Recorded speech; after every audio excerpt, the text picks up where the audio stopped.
Republicans are trying to, at least in the grassroots, are trying to hold their leaders accountable, which is what this debate has been about in the Republican leadership. You have said these jokers in Washington, D.C. are talking about who's going to get the big office.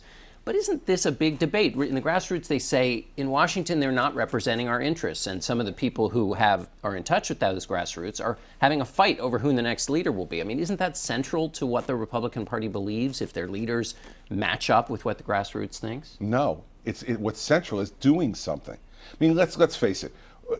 Republicans across the board agree on certain things, that Obamacare should be repealed and replaced with a market-based solution, that taxes should be cut and the tax system should be reformed, that we should be doing those type of things to end wasteful spending in this country. Yet none of that stuff's being done by the Republican Congress. We gave them the House in 2010, we gave them the Senate in 2014, and that's being done. I will tell you what people tell me, John, in New Hampshire and in Iowa when I'm out there. Just do your job. They don't care who the speaker is. I don't care who the speaker is. As long as that speaker is a person who can get them to do those central things that we care about, that's what matters the most, not the Game of Thrones stuff. One of the things that's being talked about is whether the new speaker or the existing one is going to use the debt limit as a leverage mechanism to get some of the things you're talking about in negotiations with the president. Do you think they should do that? Oh, the problem is that they have such an awful record on spending that they have no credibility on this issue, right? So they spend and spend and spend, and then they don't argue until the bill comes due.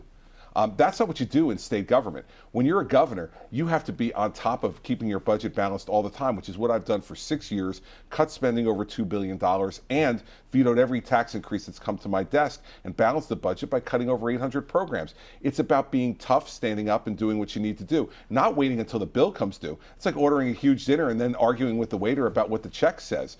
They've got it all backwards. They should do it on the front end. Let's cut wasteful spending, and let's get those things under control. You said that you're going to get things done if you're president and come to Washington. Usually that's in the context of Democrats. You have to deal with a lot of them in New Jersey. Yes. But what about on the Republican side? You've had people, even Speaker John Boehner, saying that there are false prophets within the Republican side, asking too much, expecting too much. How will you work with them when you come to Washington? The principle's the same, John. I mean, listen, members of Congress have a job to do. And what you need to do as president is to bring them together, to set the priorities, and then to get to know them, to cajole them, to threaten them, to hug them, to do all the things that you need to do to get them to do the things that have to be done. That's what a president's job is. This president has been AWOL on this for 7 years. He doesn't have a relationship with the folks in his own party, let alone the Republicans. And so what I've done in New Jersey and what you've seen over the course of my 6 years is that I've not only worked with Republicans and kept Republicans united, but I've also worked with Democrats to make sure that we got certain things done.